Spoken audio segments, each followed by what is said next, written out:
So, I mean, you have to change your habits. I mean, when people say, how long does it take to charge? I say, oh, about 15 seconds. And they're like, what? I'm like, yeah, I get home, I plug it in. When I leave in the morning, I unplug it. It's fully charged. I leave it with a full tank every day. Going to the gas station is extremely inconvenient. And I don't try and talk people into it or out of it. It's kind of, that question is a good question, but it's like, should I buy a Ford or a Chevy? Well, what are you doing with it? I mean, the conversation to actually give anybody a good answer about many of these topics would require this whole podcast on that one subject, right? Yes. Are you prepared to change? What is your motive? Is it for the earth, or is it for the dollar, or is it just because they look cool? I mean, there's people buy them for different reasons.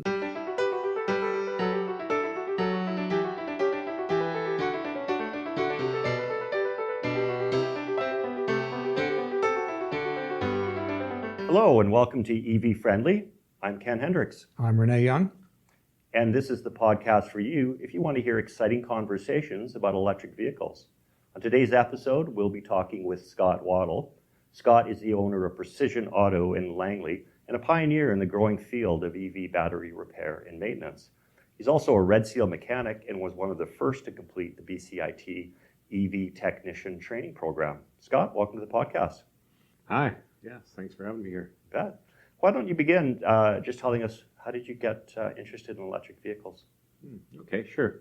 Well, I'll admit that, I'm interested in all types of cars, but I have to admit that a lot of it came from my son, who is working as an apprentice automotive technician right now, and his interest in electric vehicles really spurned my interest. So I kind of got driven that way from a pretty young age. He was interested in the technology, and so I kind of followed what his interests were and started learning more about them, and he drove it from there to where it is today.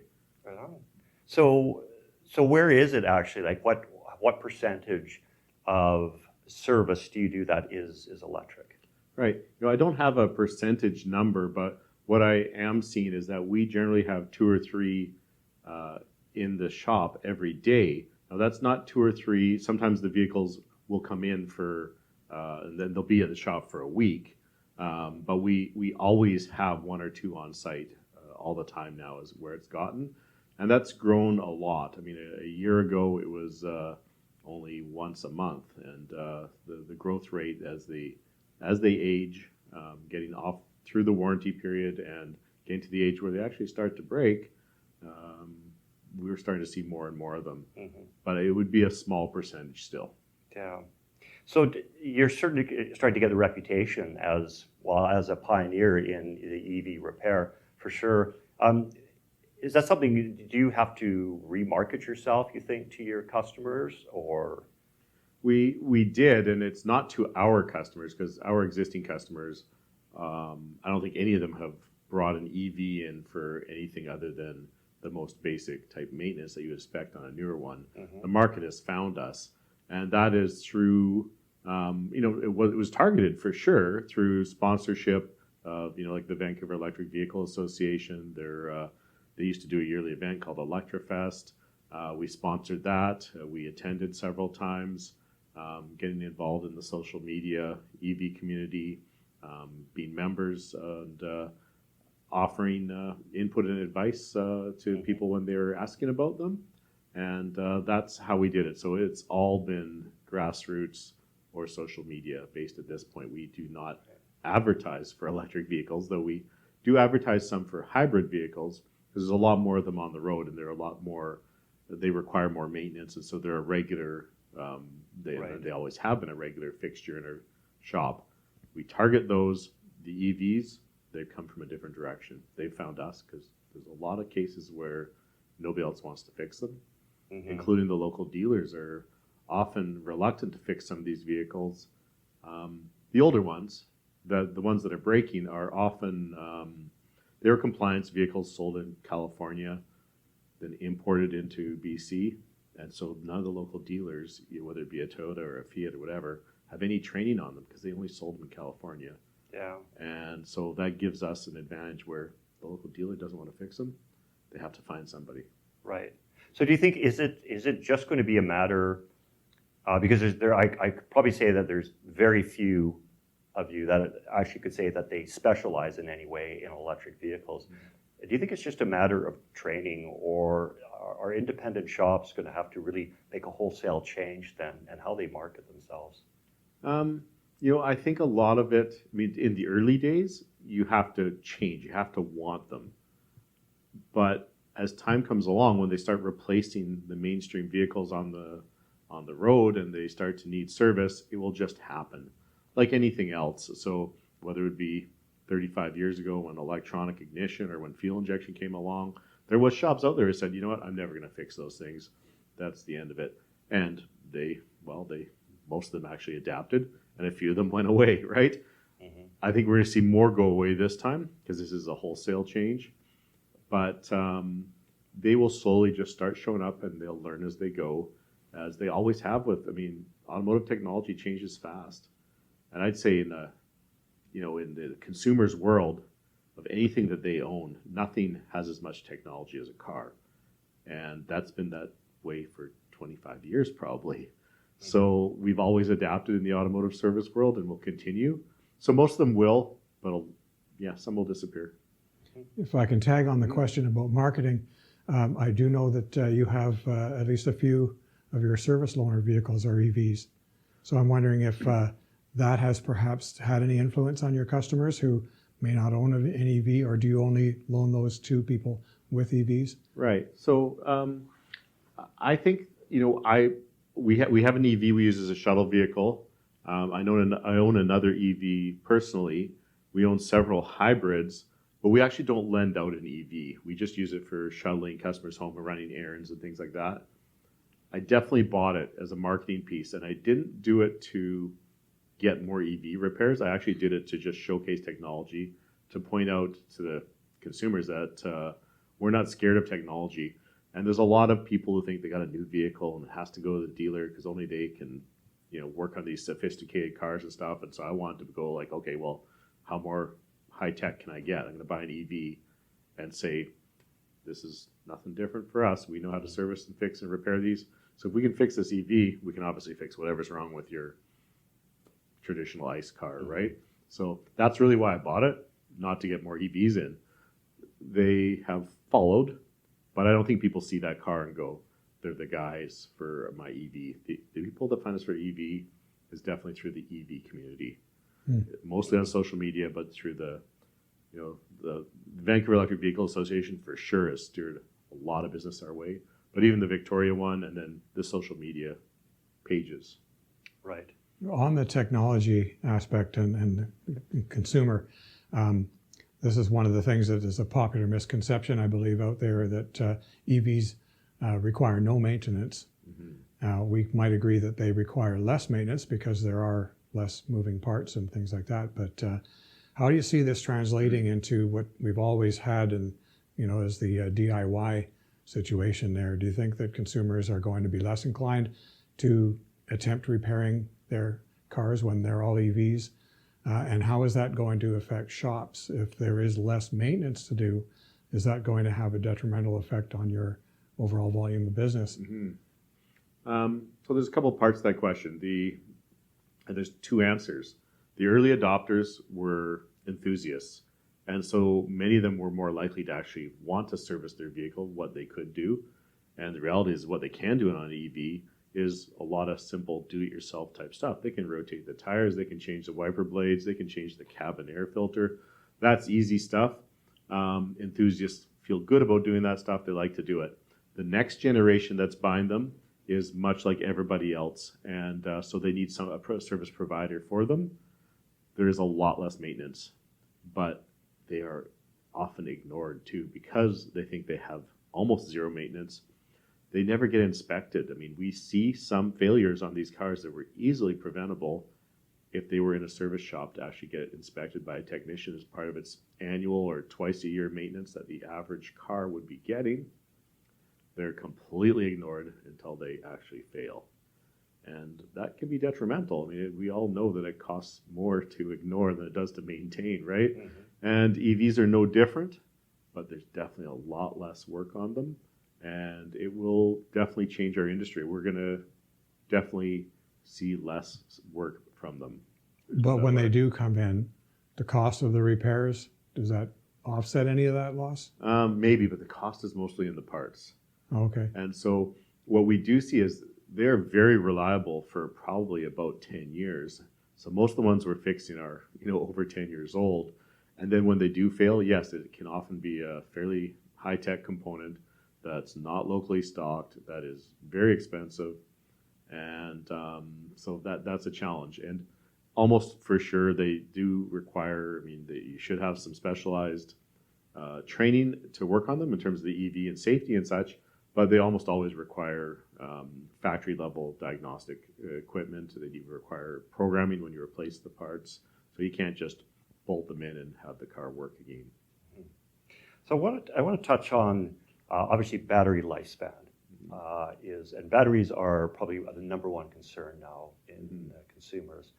So if you were someone and you're looking at buying, say, an 8-year-old EV and the battery has a 10-year warranty on it. So obviously your concern is what's going to happen after that 10 years. Can you kind of comment on that? What would you say to a potential buyer to give them some reassurance? It's pretty tough. There's two different things going on in the battery world. One I will say is like the Nissan Leaf, which is, what was the number one selling EV in the world until about 2 years ago when the Tesla Model 3 passed it, and the Model 3 passed it. Like in 1 year, they sold almost as many as they did in 10 years of the Leaf, it seems like. So the Model 3 just took off. But the Leaf is 2011 onward. That battery was known to deplete. Nissan could have put thermal management cooling system into the battery. They chose not to, kept the price down, made them very simple. And so the batteries in the early Leafs depleted. And so your range would just get lower and lower and lower. And they get to a point where you can do like 50 kilometers on a charge. And that's when the car is almost useless, right? So that was the one car that is different than almost all the rest.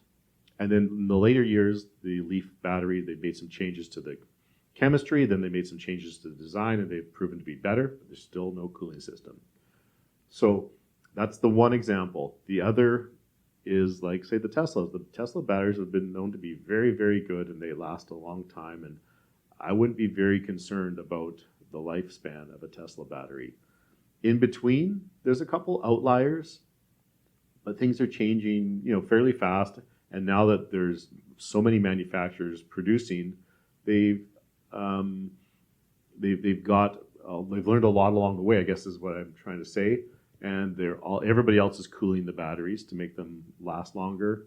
But we've got these challenges that we're seeing now with several of them having fire issues. And so we don't know where that's going to go. These cars are still too new. They're still under warranty. So if, how many years they've been making a Bolt for? They've been making it for a few years now. But until there's enough of them that are 10 years old, I don't know what the lifespan of those ones are going to be, right? But I wouldn't be overly concerned about the battery life on most EVs. I think that they're going to be really good. But when they do fail or when they just get depleted, they are pretty expensive. And there's still some car manufacturers out there, even mainstream ones. Tesla has its own unique way of selling parts. But Nissan's made it extremely difficult to buy a battery for one of those early Leafs.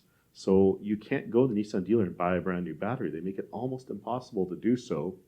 And they have batteries out of their newer ones, which are mostly reverse compatible, and they're absolutely adamant that they're not going to sell you that battery. They want the serial number of your car. They're not going to. If to buy a battery, if I said I want one out of a 2019 because it's a better battery with more power, 40 kilowatts instead of 24 kilowatts, that's a flat out no.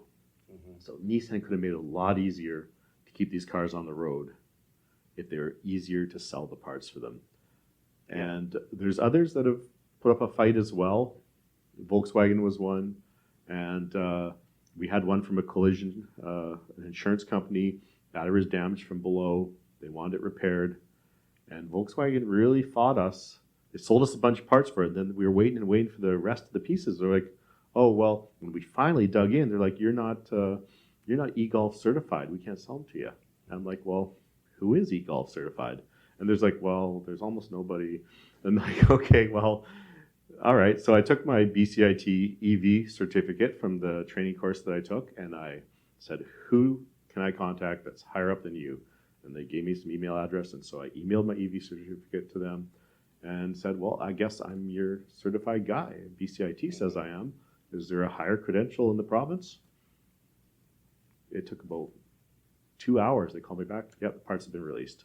So, but they were going to fight it, right? And so buying parts for them is a concern for me going forward. I think we'll work through most of these things. You know, there's this big thing, oh, it's electric, it's dangerous, and all that stuff. And legal departments got them, you know, thinking about things. And it's like, well, you know, there is some safety concerns working on electric vehicles, of course, but almost all the danger is actually limited to the technician working on the car.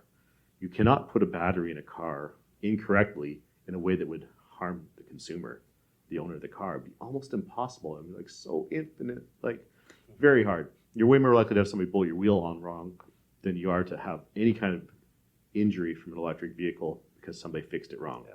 The person fixing the car wrong absolutely is at risk.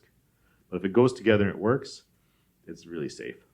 So you brought up some interesting things about the access to parts and information. We'll pick up on that in just a minute because I think we really need to touch on that.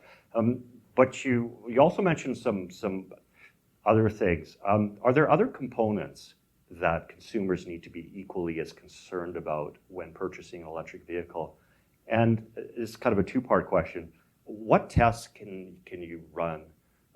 You know, BCA used to run a program when buying a used car. They used to have a mobile service that would go around and give you your 100-point test and things like that. Is there something like that then for electric vehicles? Like how thoroughly can you test or give assurances to that consumer who's purchasing that 8-year-old or 10-year-old electric vehicle?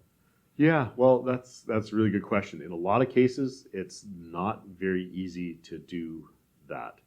The battery state of health, that's different than the state of charge, because the state of charge is you charge it up, you drive it till it's low, you charge it back up. That number changes all the time. That's normal.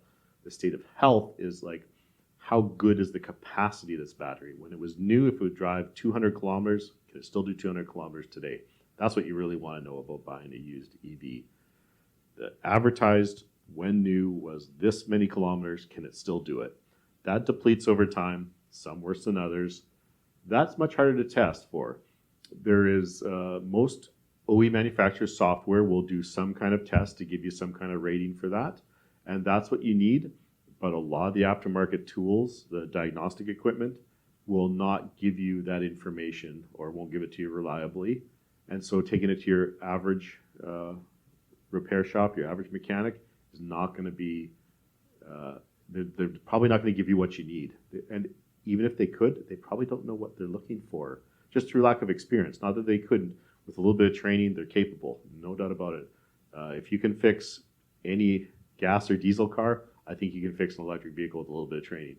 But they won't know what to look for. So that's the one biggest issue to me, is that you want someone to know how to test the state of health of the battery. As for the rest, anything electronic can and eventually will fail, but almost always they work 100% till the moment they stop. No different than anything else in your house. If you ever come home one day and click on the TV and it doesn't work, it was working perfectly until the moment it didn't. And that's how anything electronic will probably work. Just no warning signs. Probably no warning signs. Oh. So and usually what we see, it's usually the charger.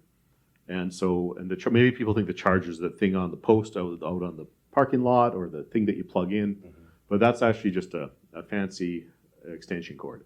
The charger is built into the vehicle, and that is the most likely component to fail from our experience. We've replaced them in Fiats, in Nissan Leafs, in Tesla, or the Tesla powered Toyota RAV4. Those are items that we're seeing fail, and other electronic components like that. But it's going to be the kind of sophisticated, unique electronic components. And yeah, they're going to work perfectly until the moment they don't. So circling back to information access and parts availability and things like that, certainly with the complexity of the car, as you've been indicating, you need to access the proper information. Now, you're familiar with the right to repair movement and the cases agreement that was reached in 2009. At the time it was, deemed to work pretty well. If you wanted the information and you had the tools and the training, you could get it right from the OEMs. That was what the agreement did for us. But right now, there's another private members bill that has been introduced actually by the same MP, Brian Massey from Windsor, a new right to repair bill that this time is seeking to amend the Competition Act to make it mandatory for OEMs to supply not only the information, but the parts. And we've heard lots of examples of where certain companies, like you indicated there, that unless you're certified on their program or whatever it takes, they won't even sell you the part. And so that's obviously a problem with the proliferation of the vehicles. They're not going to be able to handle the OEMs at their dealerships, all of the fleet. Correct. So I think that they're going to come to the point where, just like they did in 2009, they're going to see that they need the aftermarket to support the customers. So, long way of asking the question: where do you see, the technology in the car and information access going, and how does it relate to new technologies such as telematics, and certainly the automated self-driving cars that we hear are going to be coming, probably not in our lifetimes, but how does that all relate? Do you think we're okay right now? Are we still going to be okay for a while, or do we need a whole new model in the future? Yeah, I think the original CASIS agreement, just like the voluntary agreement in the U.S., they worked well for a long period of time. And now that there's been some legislation passed in the U.S., it's, as some of us, me and you, just definitely expected, it actually caused some problems. We all know that an agreement is easy to modify, and a law is very hard to modify. And the law of unexpected consequences is unavoidable. So you put everything you want into a law, and then a year later, 2 years later, you go, oh, we forgot about that, or we missed, or we didn't realize that it was going to do that. And now it's like, now we go back to the government, ask for a new law. That's going to take 10 years to get a new law. So a voluntary agreement was very good, and I support going forward on that method, but I am concerned that we may actually need to put a law into Canada too, because it looks like it gained enough traction in the US that they're going to do it. How do we not follow what they did? It's just unavoidable almost. But the good news is almost all the OEMs have made access to information very good.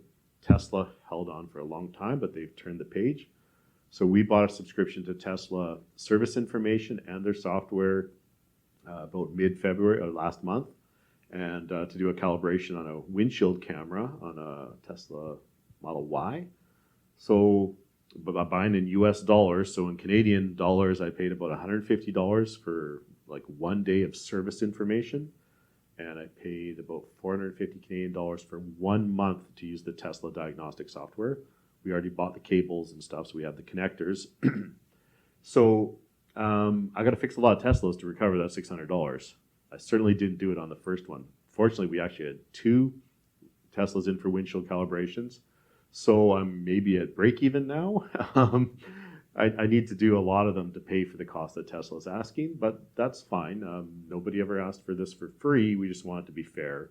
And Tesla's price is maybe a little higher than some, but it is what it is. If we were working on enough of them, it would wash out, right?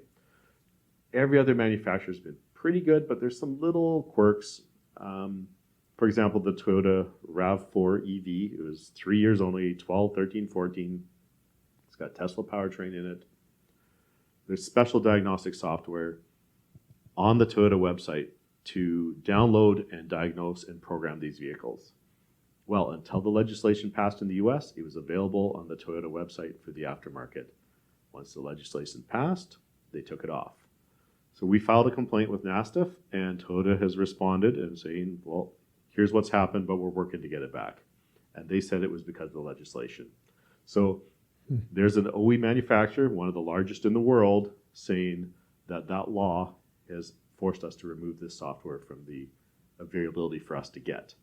Now, fortunately, we're well connected in the automotive repair and the EV community. We found a backdoor way to get it, right? It's not the right thing to do. It was the factory software. We just figured out how to get that software. We bought the subscription to Toyota, and last time we looked, it was there. This time we bought it, it's not. So it's not like we didn't pay for it. We tried to buy it, and then they took it off their website. So there's some funny little quirks out there, and there's differences like between Canadian cars and U.S. cars. That's where we run into information gaps usually with in terms of what we call right to repair. We buy the subscription, we access the information, and you can't find it because the subscription is only telling you American vehicles. And there's challenges with Canada. One of them is language. We have 2 official languages that might create some challenges for maybe they don't want to translate everything. I don't know the reasoning. They might not know the reasoning. Sometimes it's just a disconnect between the Canadian side of the manufacturer and the U.S. side. So information, I don't think is much of a problem. Parts availability will be a problem for a while still, I think. It's going to take them a while to get their heads around that. Of course, there's always the used market for a lot of these pieces, and sometimes they're expensive. So the used market is often where we're going, but we're often having to buy things from places we don't know, pay for shipping, brokerage to get here. I mean, if I buy from a local auto recycler, I know if it doesn't work, I can call them up. But I can't get these things locally because these cars are so unique right now. So there's a little bit of a challenge. It takes longer, we're paying more, and we're buying from unknown quantities. So far, no bad experiences, and I bought some pretty interesting stuff and paid. I mean, I have to pay to have stuff crated up, especially because everyone's scared of it because it's electric, right? So it's like you got to put placards on the stuff and say, warnings that you'd never would for most car parts. So is that presents a lot of problems for a sustainable aftermarket, obviously, because you said, well, okay, I have workarounds, and that works for you. But if we don't correct this, do you just see this pool of independent shops shrinking smaller and smaller because those that can and do get the workarounds are able to do it, survive, but a lot of people are just not going to be able to compete in that space? Yeah, the automotive aftermarket is in a very challenging time right now. It's very busy. There's never been a better time for those that are prepared to go in and go hard and invest. But there's an economy of scale, and there's small shops they're going to be forced to specialize so they can spend all their money in one area and be experts on one brand or 2 brands so they can buy the information, the tools, and be really familiar with the technology because it's so sophisticated now. Or you have to be big so that you can afford all the stuff. So there's a medium size. It's like the middle class, right? Where we get shrunk. We're getting beat from both directions. Absolutely. And so it's going to change the industry. I mean, there's no doubt about it. Between the less service intervals and the technology and the expenses that you have to do. It's also the secret to the growth of EVs. Otherwise, it just hits a certain percentage of the market, and then it plateaus where everyone else, they can't afford one. So a used car decreases in value up to a certain point, and then if it's no longer repairable, or the only option is I have to get it serviced from a new car dealer using only new certified parts, that's just not affordable. So what are your options then? Well, I can't drive, I guess. I have to take the bus. But that really limits and reduces the market substantially. Now, there could be in BC, and I know you've heard this in the news about extended producer responsibility. So in that model, under the BC regulations, recycling is actually the last thing of the 5 R's, they call it. And for the OE manufacturers, they have to propose a plan of, well, how are they going to reuse, repair, remanufacture, and then lastly, recycle, right? So I guess what could the OEs offer in a plan of sustainability that could promote the reuse and repair? Well, batteries would be one area for sure because they have all the challenges, and they're one of the items, at least on certain models, that are going to need to be replaced, or perhaps they could be repaired. Taking them apart and matching up the modules inside them and all that stuff to get a balanced pack is an extremely labor-intensive operation. So I can't see that happening in repair shops in a profitable way. I can see do-it-yourselfers and enthusiasts doing that. May or may not be safe, but we'll get to that in a minute. Yeah. So the automakers need to find a way to get the batteries back, have a second life, whether it is sending them back and having them factory remanufactured, or what have you. I don't know what the answer is there. Healthy aftermarket would be great, but the aftermarket, in terms of if they're anything like the hybrid battery aftermarket, they haven't invested enough in quality control to put out a really good product in our experience. We don't have good experience at all with remanufactured hybrid batteries. So in the EV world, I don't think they're going to do a better job unless they're going to put more money into it. And if they put more money into it, then their price is going to be the same as the OEM. So batteries have to be attacked from many different ways, though, because we have the environmental concern about them. We have the, there's a lot of energy in those batteries. Even just storing them can be dangerous if you don't do it right. That's right. If we look at the floods that we just had recently, your thoughts of what a safe storage is might not be what do they have to be 10 feet above the ground? Or like, what are we going to, there's a lot of recyclers in Abbotsford. I mean, they must have had some challenges in their own way. I know. Empire yes. was flooded out. And only recyclers, it's with the towing industry as well. Sure. I mean, a lot of these cars were just under 3 or 4 feet of water. Yeah. A lot of questions came out. You responded to one. There was a query. Nobody seemed to have the answer, and then you said, "Well, I wouldn't touch it unless you knew what you were doing," which is probably a good advice. So touching on battery safety and battery fires. Obviously, for the first responders and including towing, which they're first on the scene, it's certainly true that their electric vehicles are very safe. We know that. In fact, they on impact and collision, they're prone to less fires than a gas-powered engine. The only difference is that fire can take 24 to up to even 48 hours, right? Yeah. And we did have a case with a tower who the vehicle went into, I think it was in the Burrard Inlet, and he had just put it on the hook, and he was just about ready to leave, and then at that point it erupted. Could have been going down the freeway. Yeah. How concerned, though, just as an independent shop owner, are you worried about fires within your facility? Is that a concern? It is a concern, but I don't worry too much about it because I know the statistics and I know how it works. I know that gasoline is far more dangerous from a fire and from an explosion point of view.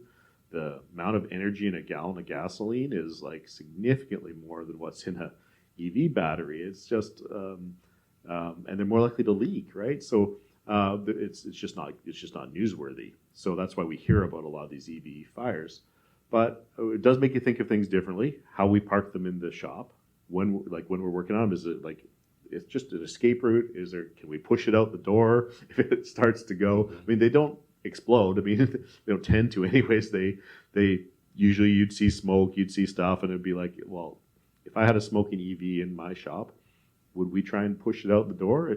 That would be a question to answer on a case-by-case basis. I'm not going to give anybody advice, but I do think that knowing the warning signs, and then we've seen the fire blankets. They seem like an excellent. I haven't bought one yet, but I've definitely been considering one. When the numbers start to get up, and we're working on more of them, these blankets, they cover the whole car and basically just cut off the oxygen content, and they can't burn. And the interesting thing about the lithium-ion batteries is that when the thermal runaway starts to happen, it's like they produce their own oxygen. They can just burn and burn, and like you said, they can take days to go out, and it takes thousands of gallons of water. You're not going to put it out with an extinguisher. Once it starts, your best, if you could, get it out the door and walk away, because it's going, right? Fire department shows up, they're bringing a tanker. They need to put a lot of water on it. So there is stuff to know, but I don't think they're very much risk. So we are just careful, and we do think about where we're putting them within our shop, and that's about as far as we take it.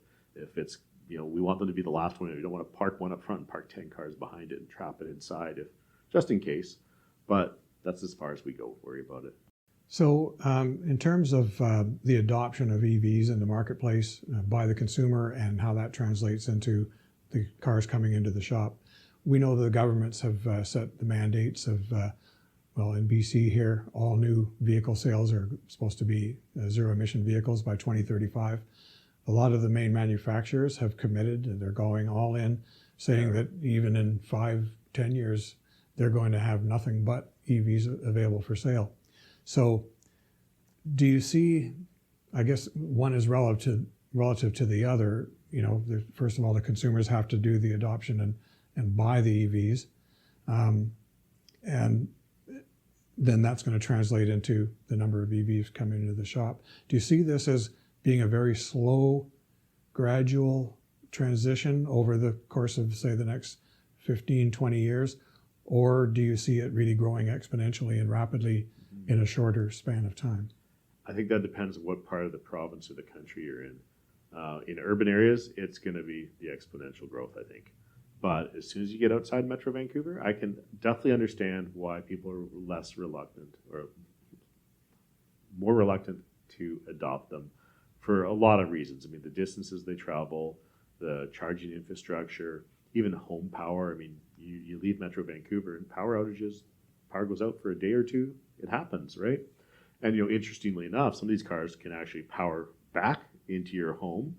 And that technology has been around for a while, but hasn't really been adopted. But some of the early Nissan Leafs, there was people selling kits that you could plug into your Leaf and power up your house during a power outage. Ford's advertising that their Lightning truck coming out this year can do that. Sure. So these are areas that are not thought about by the people that worry about power outages, but nonetheless, it's a valid concern. If you come home with an empty tank and you think that your tank's going to be full by morning because you plug it in and the power's out, well, that is a challenge. Doesn't happen in urban areas, though. So I expect in the cities the growth to be very fast. And I tell people all the time, when was the last time you saw a tube CRT type TV on the shelf? It took 10 years between the first flat screen and the point where there was nothing but flat screens, right? So EVs are kind of hitting that point now.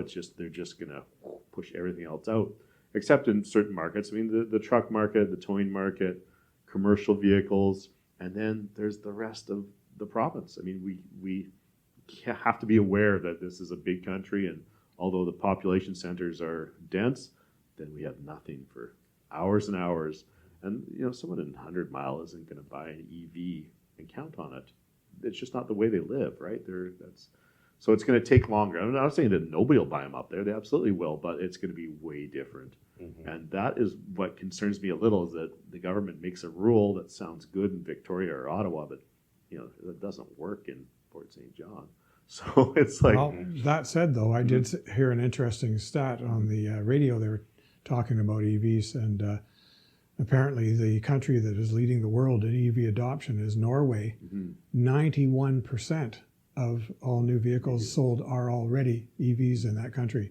And you could make a lot of comparisons between Norway and British Columbia in terms of weather and mountains and it's all pretty the rest cold. Of that kind of stuff. Mm-hmm. A lot of mountains. Yeah. So sure. so much for those objections. We got to find out what they're doing if we want this to succeed. Sure. I mean, the infrastructure and charging is one, and I haven't looked a lot at it, but I'm well aware of those numbers and what we're seeing there. But I assume that they're more densely populated than we are, but I actually don't know that. So, but in terms of climate, you're absolutely right. The climate is a non-issue. People get upset about, talk about traffic jams and all this stuff, and it's like, it's really simple. I mean, a gas or any type of internal combustion car is at its least efficient at idle, and an EV is at its most efficient at idle, because when you're not going anywhere, you're using zero power.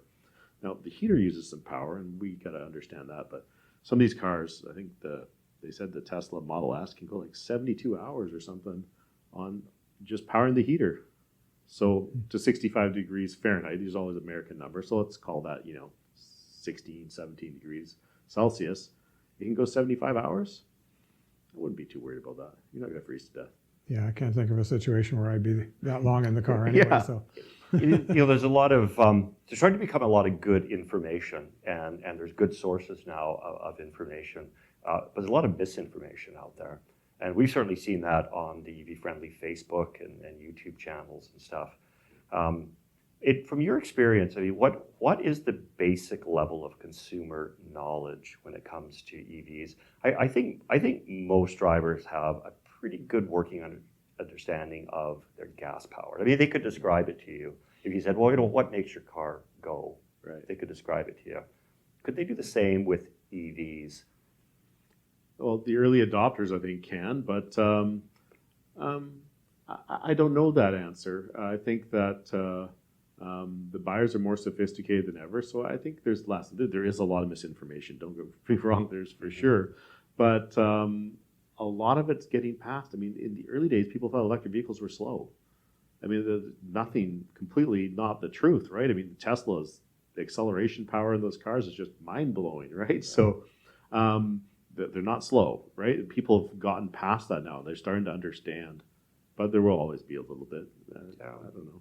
So what can shops like yours do to help educate the consumer, or what do you do when you have a customer come in and bring in their vehicle? Yeah, they ask us more and more now, and I don't know if, I mean, people, an EV is not right for everybody, and so when they're really interested, they're doing their own research. And if you talk to anyone in the EV community, most of them will tell you that when they went to buy theirs, they knew more about the car than the salesperson.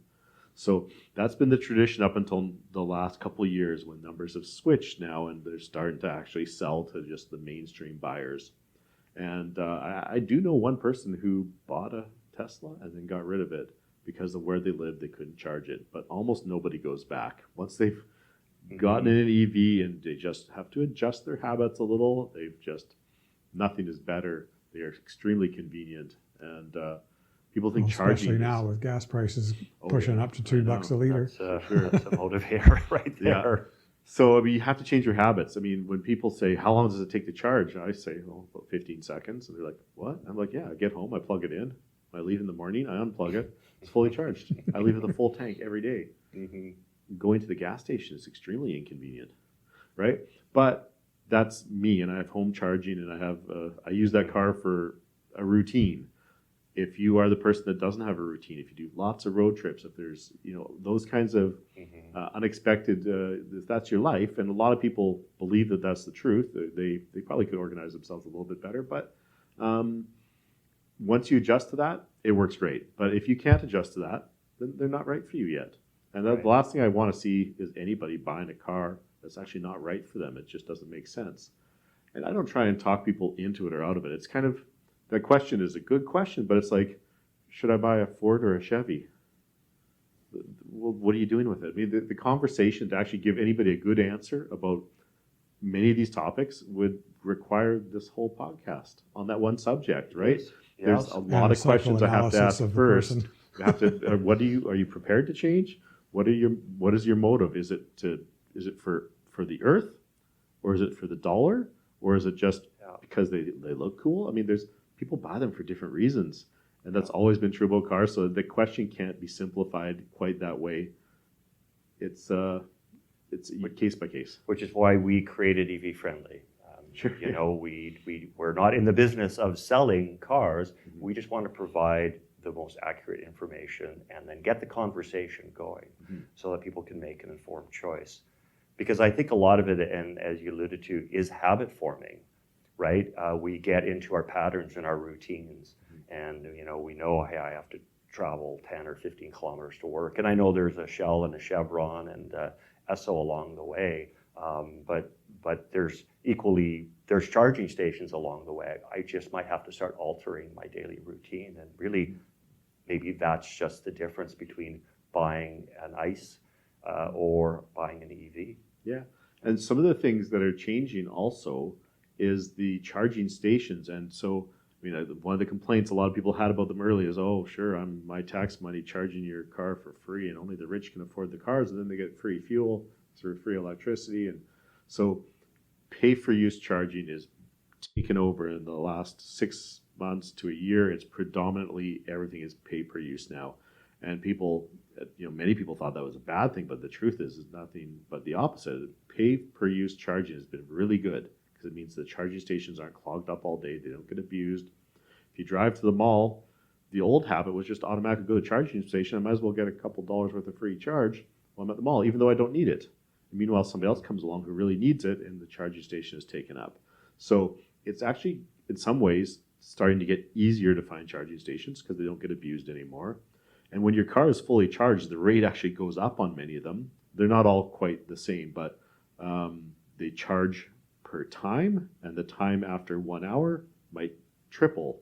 So it forces you to come back and move your car. So there's some good things happening on that side in the charging world, but for long distance, that's a different thing, and definitely habits have to be changed. But those, I mean, the fast chargers can be actually really fast. You can get lots of cars to 80% in 45 minutes. It's longer than you want to wait. I get that. People wait in line 45 minutes at Costco for gas. Wouldn't be me, but so the people that say that's really inconvenient, sometimes they're the guys sitting in line at Costco waiting for gas. Again, changing habits and getting used to what's Right. what's the new norm. And as you mentioned, EV-friendly, just to touch back on the giving out the information so people can make informed choices. And that's, I think, the great thing about this. What you're doing here, this podcast, is making sure people know as much as they can, including, they can make a choice for the repair shop, they can make a choice of what brand they buy, and to think about what they do and make the right choice for them, right? And of course, having a trusted technician that they can bring their vehicle to, which is very important, right? Yeah, if I do say so. So, final thoughts to you, Scott. Where are we going to be in 5 to 10 years from now? Yeah, I can't predict the future. I'm not good at that, but it's going to be vastly different. The repair shop, the independent repair world is going to be a lot different. That's where I come from, so I can speak of that for sure. We've seen people squeezed out for years. The cost of real estate here is so expensive that only the strong are going to survive, or the total niche market shops. So that's going to be different. And so if consumers want to have choice in 10 years, they should definitely be patronizing their independent repair shop, because otherwise the dealers will be all that's left. So I will say that cars on the market, we've already seen what's happening there. The numbers are growing all the time. It makes really good sense to have an EV for, if you have 2 cars in a household, I would say the second car for sure would be an EV. I don't know why it wouldn't be. If you want to have that peace of mind of knowing without planning, I can get in my car and drive to Edmonton, well, then you're going to have to keep an ICE car for a while, I guess. But 10 years from now, the charging infrastructure, the battery technology, all that stuff, we're going to be seeing a lot of EVs on the road. It's going to be totally different. Scott, thank you very much for the conversation. Yeah, thank you. If you've enjoyed today's podcast, please like and subscribe to our YouTube and Facebook channels. And for those of you that are too busy to watch a full episode of this podcast, check us out on Spotify for EV-friendly on the go.